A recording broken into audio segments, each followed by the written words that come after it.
Good morning to everyone. My name is Mohan Reddy. I am working in Durgasoft as a .NET trainer. Today I am going to discuss about introduction to .NET.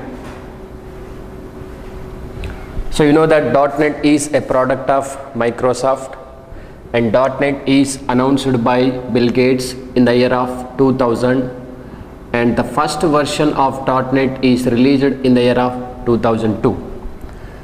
.NET stands for Network Enabled Technology.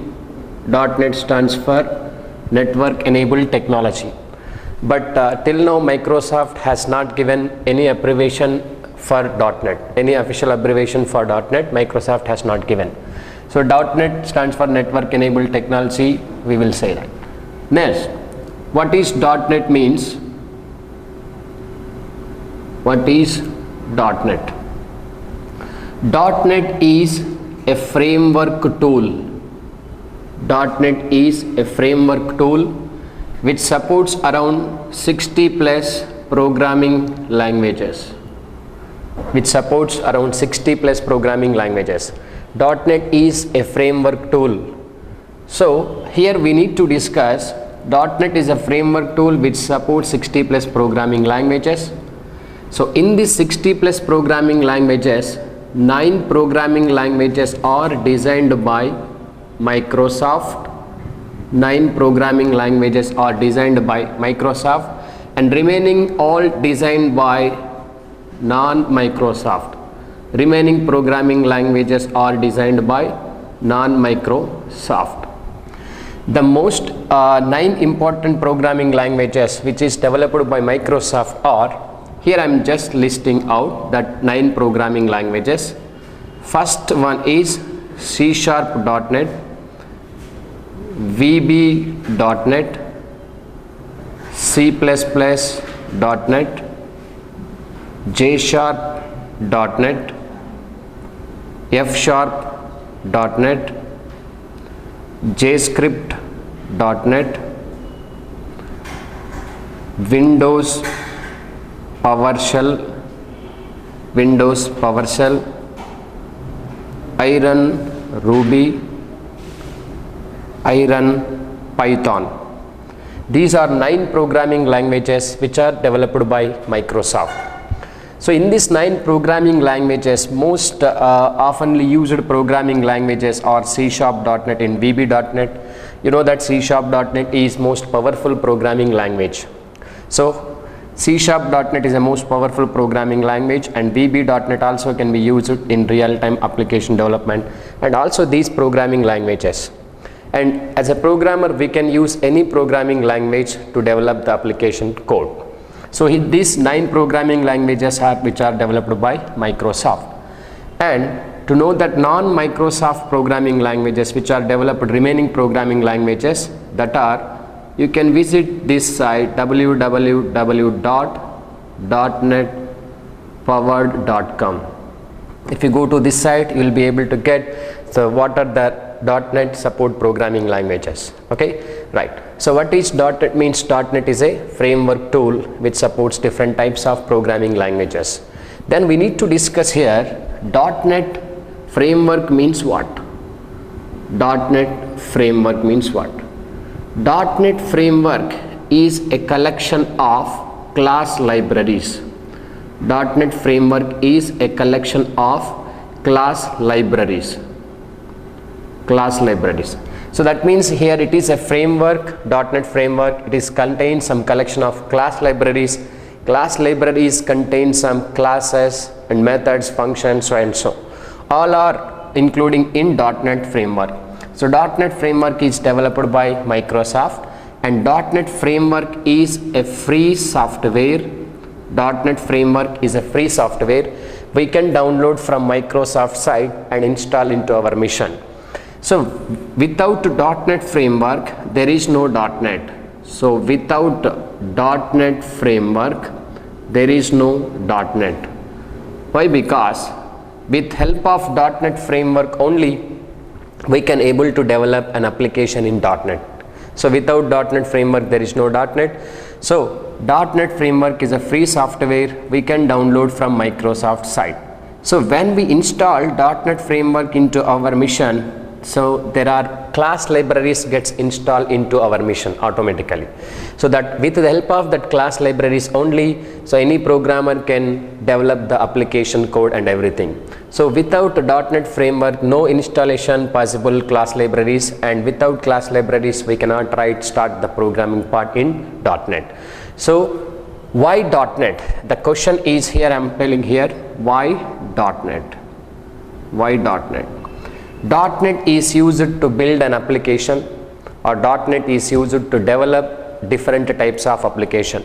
So what type of applications we can develop in .NET? The mainly standalone applications or desktop applications, standalone applications or desktop application, and distributed applications,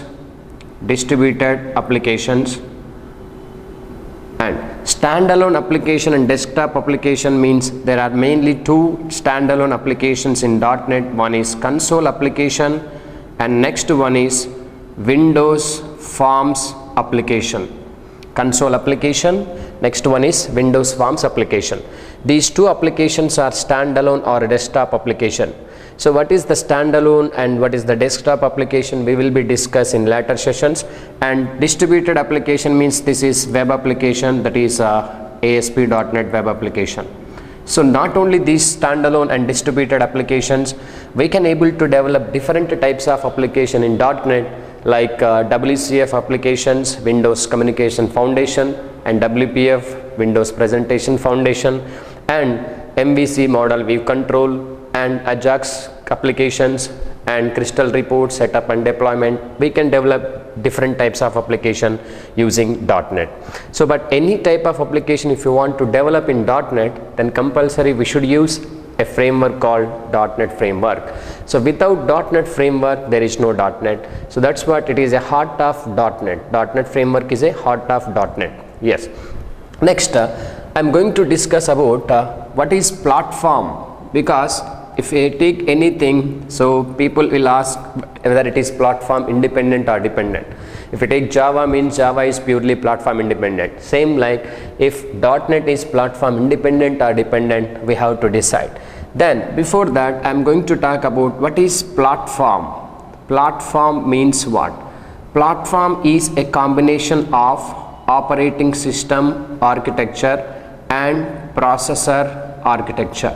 These two combination we can call it as platform. Platform is a combination of OS architecture and processor architecture. These two combination is called platform. And platform dependent means the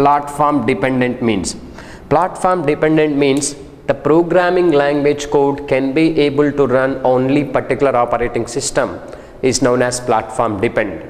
And platform independent means a programming language code is able to run in any operating system, is known as platform independent, we can say.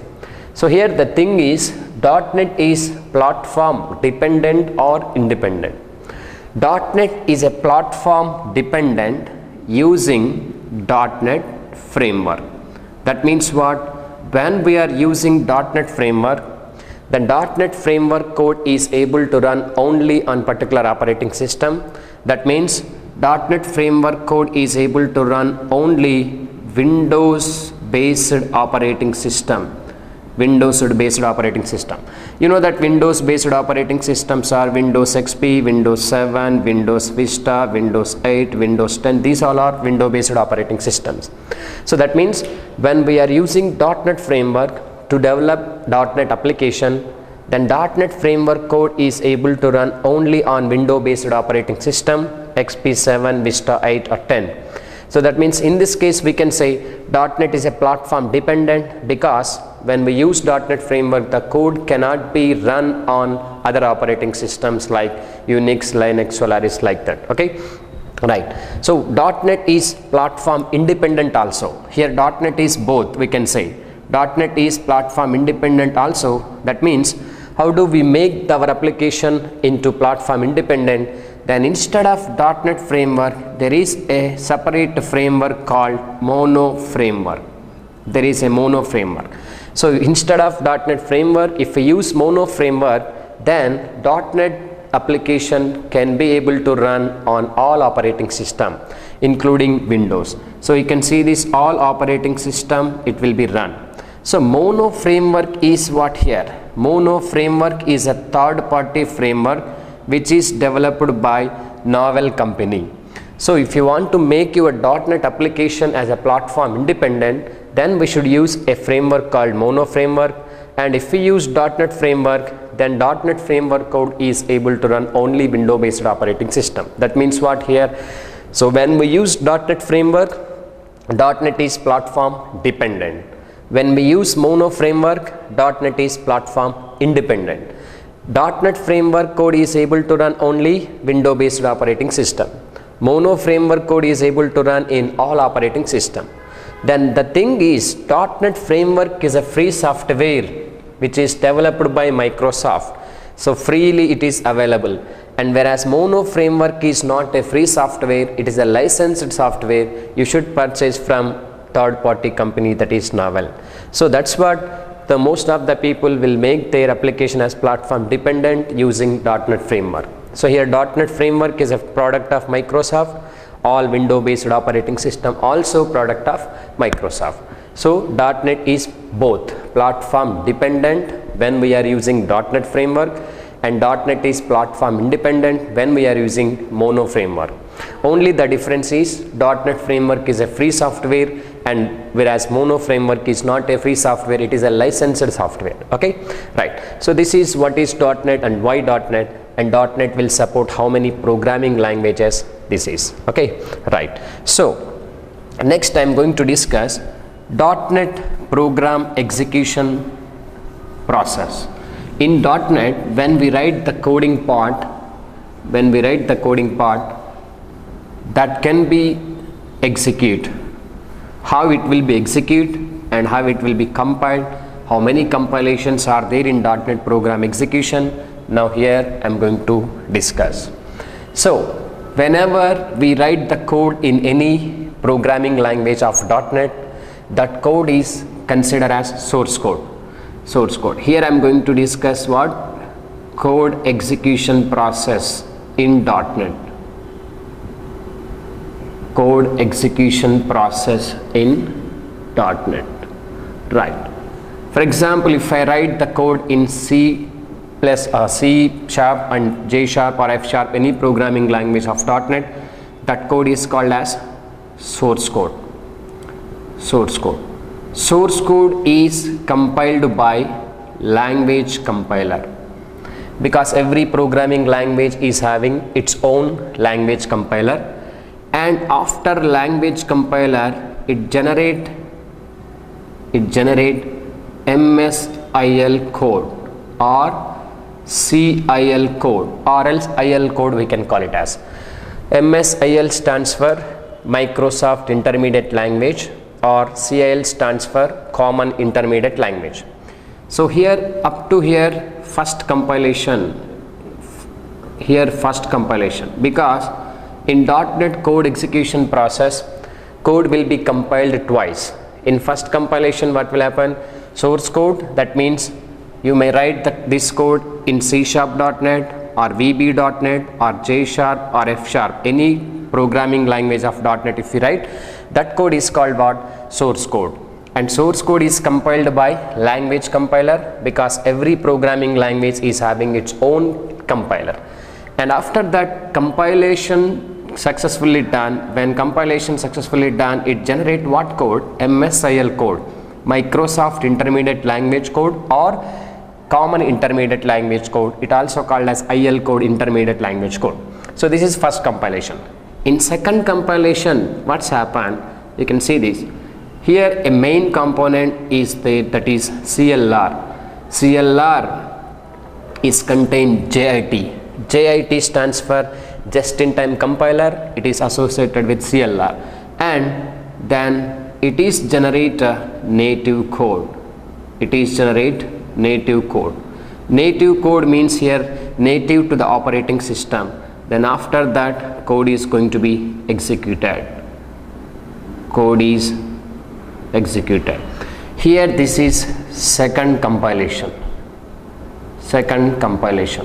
Now in first compilation, what will happen? Source code is compiled by language compiler and generate MSIL, Microsoft Intermediate Language Code. In second compilation, this MSIL code is converted into native code using just-in-time compiler. Here just-in-time compiler is taking responsibility to converting that MSIL code into native code, and the code is going to be executed by CLR. CLR stands for Common Language Runtime.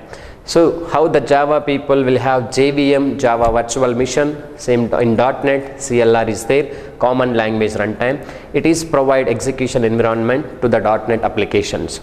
So here second compilation will be happen, and the code is executed by CLR and generate what type of code? Native code. This native code is nothing but it is a native to the operating system. Which operating system we are going to run, that is native to the operating system. It is mission understandable code or system understandable code or native code, and then code is going to be executed. So here we can say in .NET program execution part, the code is going to be compiled in twice. In first compilation, source code is compiled by language compiler and it generate MSIL. In second compilation, MSIL code is converted into native code and native code is executed by operating system and it will be generated to the code execution. So this is what code execution part in .NET.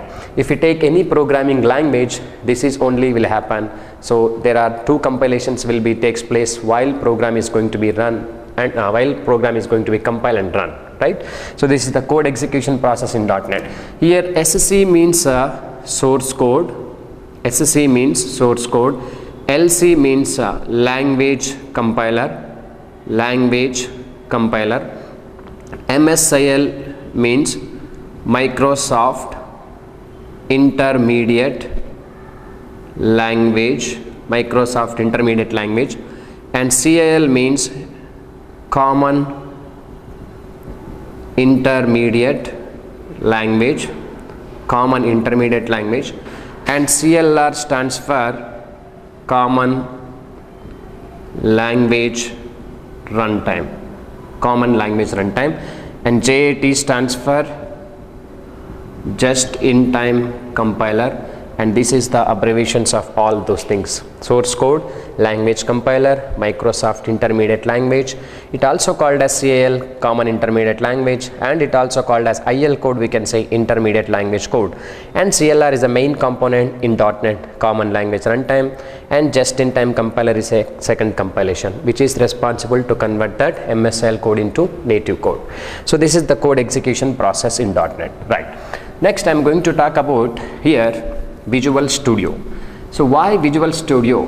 So I told that without .NET framework there is no .NET.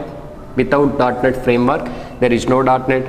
We have to use .NET framework to develop any application in .NET. Okay. So even though we have .NET framework, then when we are going to write the code, then we should use an editor tool called Visual Studio in .NET. Okay. The editor tool is nothing but Visual Studio. So Visual Studio, it is just an editor tool. It is also called as Integrated Development Environment, IDE. Visual Studio is just an editor tool. It is also called as Integrated Development Environment, IDE. Then Visual Studio is used to edit the .NET code, and using Visual Studio we can able to develop different types of applications like console applications, Windows Forms application, web application, WCF application, WPF applications, and MVC and Ajax, and every different types of application is possible with Visual Studio. And Visual Studio will provide very good designing and coding facilities to the programmer, and it is also called as Integrated Development Environment. And Visual Studio is not a free software, it is a licensed software you should purchase from Microsoft. So whereas .NET Framework is a free software, but with .NET Framework, with Visual Studio, then we can able to develop the application. Using .NET framework we can write our code, but where we should write our code? Then in Visual Studio. It is just an editor tool which is used to edit .NET code, or which is used to write .NET programming part and everything here. Okay, right. So Microsoft, the first version of .NET is released in the year of 2002. Then from that first version onwards till today, so many versions have been released by Microsoft.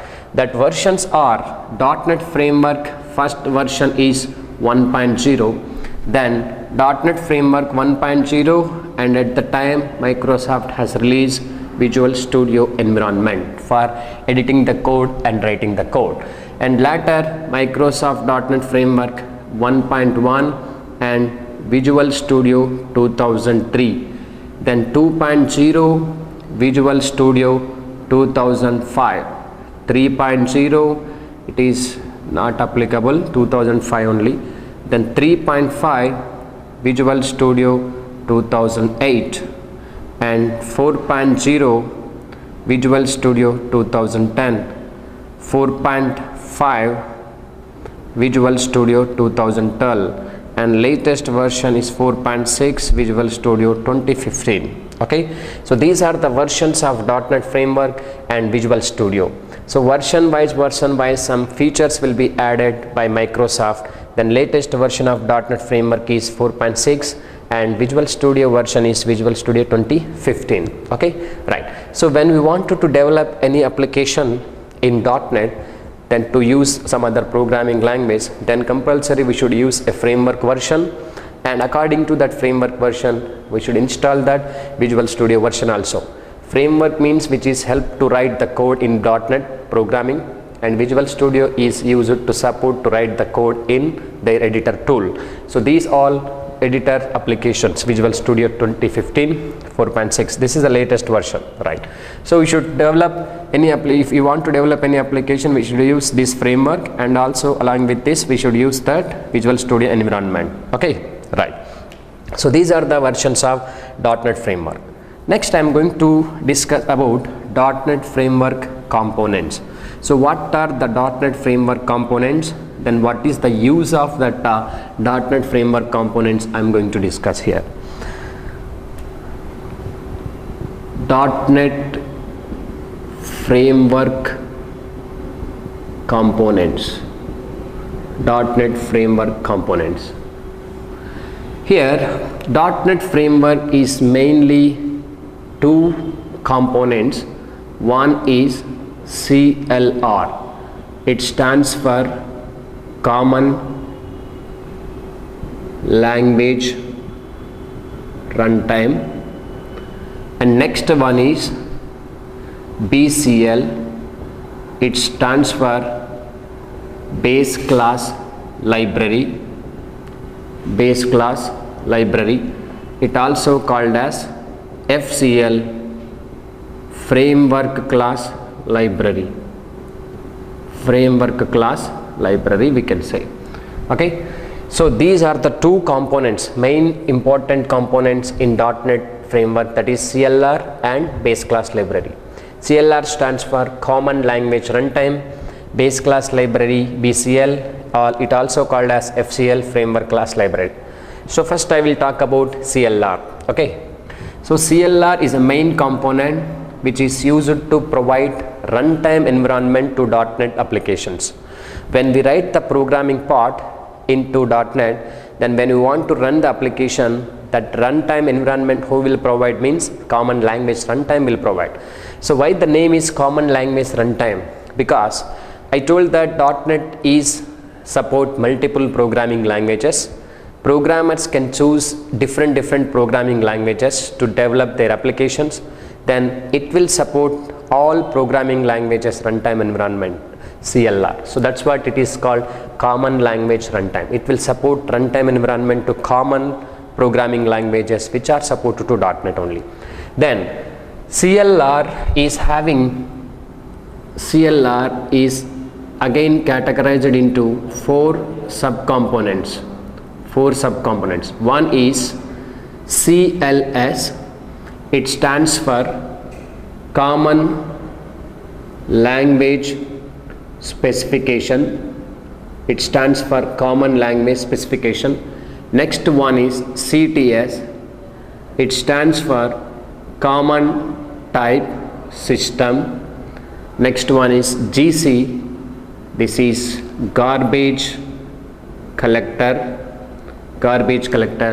Next one is JIT, it's Just in Time, it is a compiler. So these are the 4 subcomponents are available in CLR.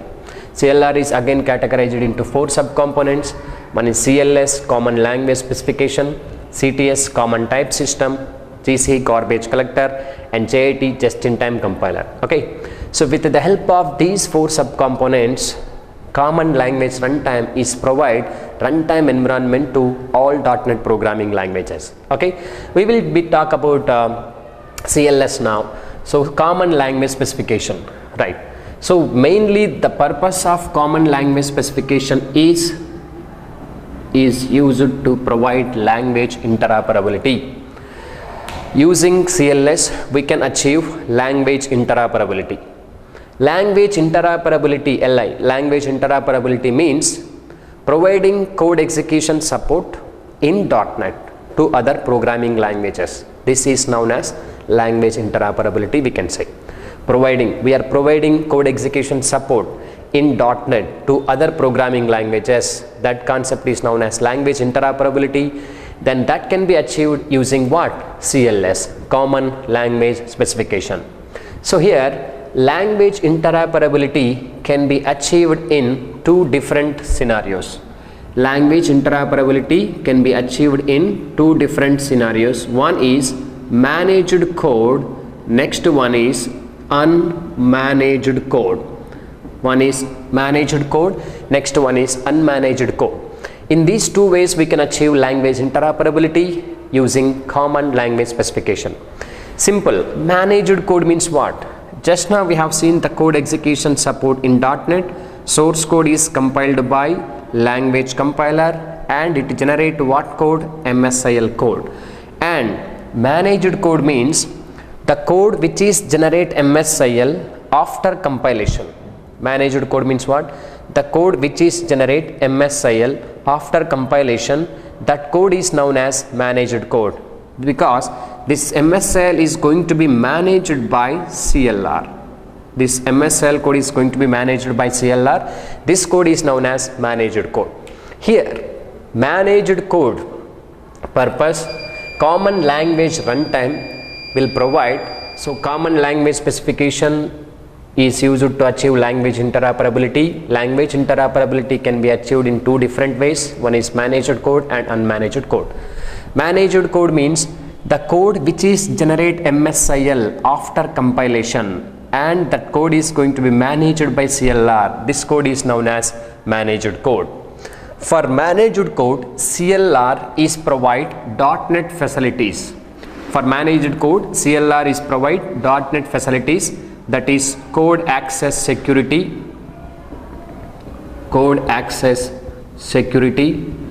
and exception handling and automatic memory management.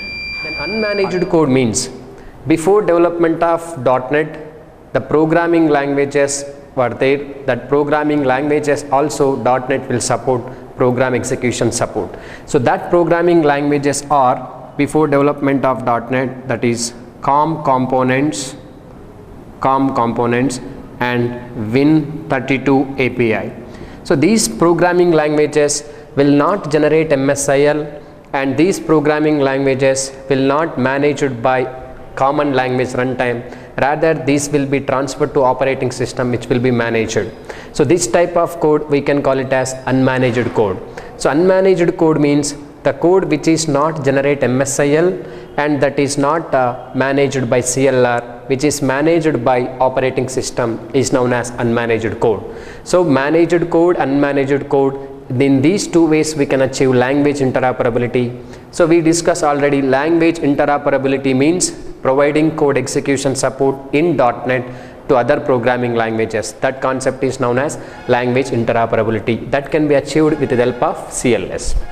See, we know that every programming language is having its own syntactical rules and regulations, and one programming language cannot understand other programming language syntactical rules and regulations. So here .NET common language runtime is responsibility to provide or to understand all other programming languages syntactical rules and regulations, because we told that .NET will support multiple programming languages. So programmer choose any programming language to write the programming part, then CLR is responsibility to support environment, that is runtime environment. So CLS is able to convert that all programming languages syntactical rules and regulations into CLR understandable format. So the CLS is responsible to convert all other programming languages syntactical rules and regulations into CLR understandable format. So in this way it will provide runtime environment. Then next subcomponent of CLR is, that is CTS, common type system. So you know that every programming language is having its own data type system, and one programming language cannot understand other programming language data type system. So here CTS is responsible to understand all other programming language data type system, and it will be converted into CLR understandable format, that is common understandable format, and it will provide to CLR. So the CTS can be of two types here. Common type system can be of two types. One is value types and next one is reference types. One is value types and next one is reference type. So value type and reference type under comes into CTS. Common type system can be of two types. What is value type? Value type means the value which is stored directly into their memory location, that is called value type. So value type is going to work with stack mechanism, and for value type common language runtime is allot memory at compilation time. And whereas reference type means, so the value which is not going to store directly into their memory location, rather the value will be stored into other memory location. This is known as reference type, we can say.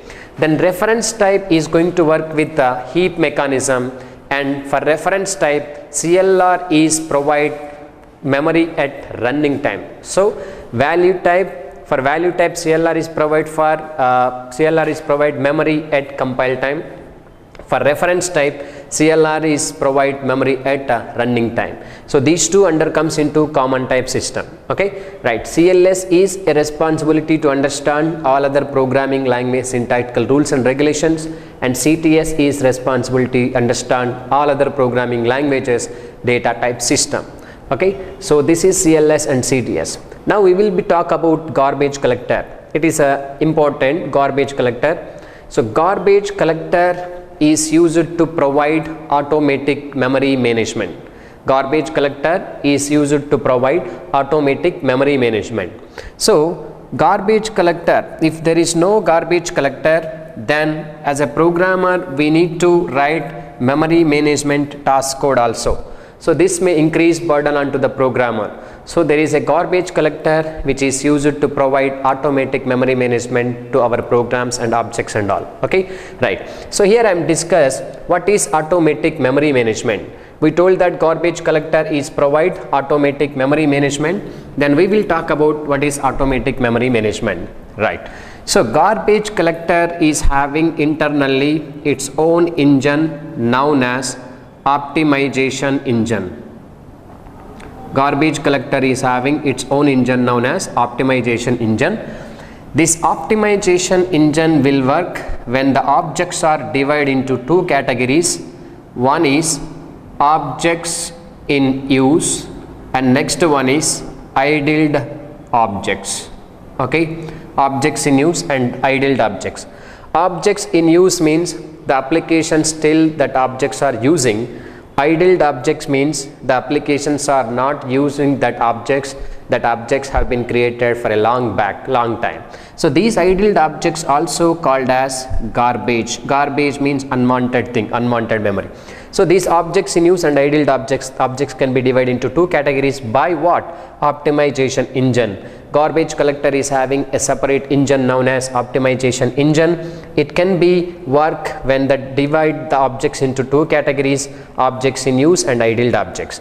So simply the optimization engine will destroy these idled objects and garbage thing and objects in use kept in memory.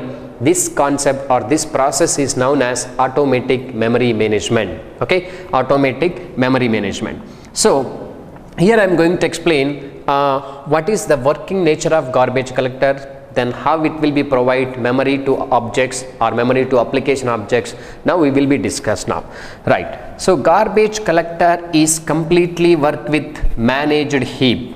Garbage collector is completely work with managed heap. So this is managed heap. Garbage collector is completely work with managed heap, and this garbage collector is divided into 3 generations. Garbage collector is divided into 3 generations, that is generation 0 and generation 1 and generation 2. These are the 3 generations are there in garbage collector. So always garbage collector generations like generation 0 is less than generation 1 is less than generation 2, or in garbage collector generation 2 is greater than generation 1 is greater than generation 0. So this is what, so that means for example you can see this generation 0 is 128 kilobytes and generation 1 is 2 megabytes and 10 megabytes for example. So this is memory for generations here.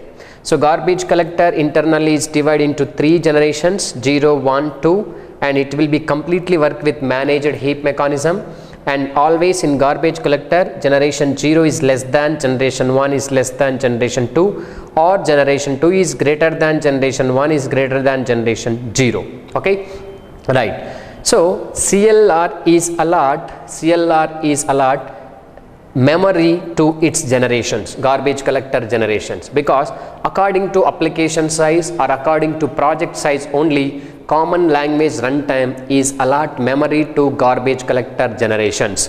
So that's what it is not a fixed size, just I am taking according to our view. Okay, so generation 0 is small portion and generation 1 is somewhat big and generation 2 is too big. There are 3 generations only, right? So one more important thing here in garbage collector, there is a thumb rule or constant rule. So garbage collector compulsory should accept newly created object into generation 0 only. That means so all whatever we create or programmer or application is trying to create an objects, that all newly created objects compulsory should be stored in generation 0 only. That means garbage collector don't have any right to place the newly created objects either in generation 1 or in generation 2. It must and should be placed in generation 0 only.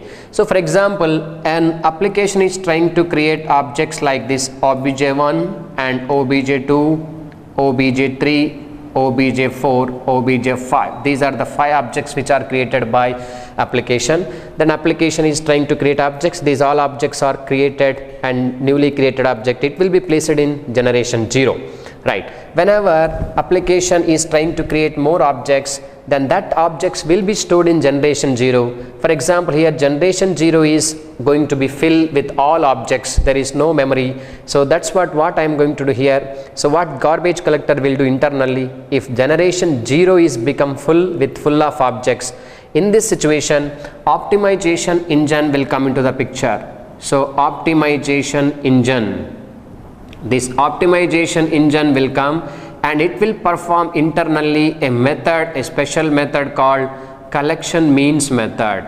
Using this method, optimization engine will examine this generation 0 with all objects. In these objects, whatever the idled objects are there and what objects are used are there, then it can be found. After that, in this generation 0, idled objects are going to be destroyed from the memory and objects in use are kept in memory. So idled objects, for example, you can see this object 3 and object 4 and object 5 are idled objects. That means that is unwanted objects or garbage objects. Then that can be destroyed from this generation 0, or it will be moved into finalization queue. So whenever the object 1, object 2 is are useful objects, still that application is using these objects are immediately flushed down into generation 1. So object 1 and object 2 will come and stored into generation 1, and this entire the portion generation 0 will become empty. The newly created object will be stored in generation 0. For example, after so many collection means method like this here, 6, 7, object 8, object 9, so many objects are there, and here also so many objects are there after collection of after finding so many collection means method. Okay, then if in case generation 0 and generation 1 is going to become full of objects, in that case optimization engine will perform a collection means method in generation 0 and generation 1. In both generations, whatever the idled objects are there, that can be destroyed from the generations or memory, and or it is moved into finalization queue, and generation 1 objects in use are flushed down into generation 2, and generation 0 objects in use are flushed down into generation 1, and generation 0 will become empty. Then newly created object will be stored in generation 0. So this is the way to provide automatic memory management to its object using garbage collector. So garbage collector is used to provide automatic memory management. Automatic memory management means then garbage collector is having some two kind of objects, idled objects and objects in use. Objects in use kept in same memory, idled objects are destroyed from the memory. This concept is known as automatic memory management. That can be provided by garbage collector here. Okay, right. So this entire the garbage collector mechanism is programmable, we can say. That means Microsoft people have written the programming part for doing these kind of things, garbage collector working nature and everything. So without garbage collector we cannot provide memory management. We can provide, but we need to write some sort of code here. Okay, right. So if you write a sort of code to provide automatic memory management, then it may increase burden onto the programmer. So if garbage collector is there, then it will taking care of automatically memory management kind of things, how to manage the objects and how to store in generation 0, 1, 2, 3 like that, it will be there. Okay, right. So this is the working nature of garbage collector. So next final last component which is associated with CLR, that is called JIT, just in time compiler.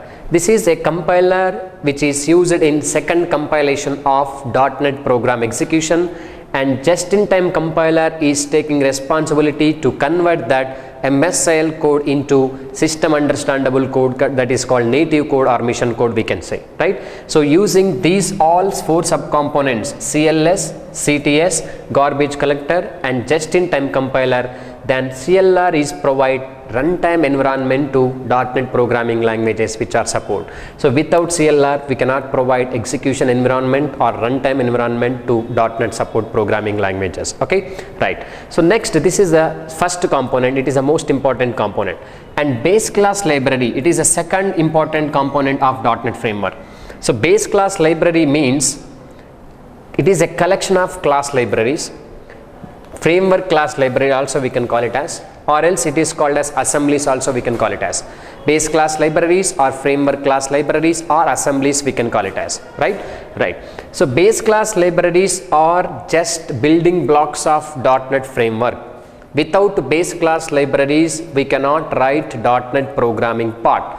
So without CLR we cannot execute, but without base class libraries we cannot write the programming part, because so all .NET related collection of classes and objects and methods and everything will become in the form of libraries when we install .NET framework. So when we install .NET framework, I told that internally CLR and base class libraries automatically gets installed. So with the help of these framework components only we can able to write the program, and we can able to execute that application and everything.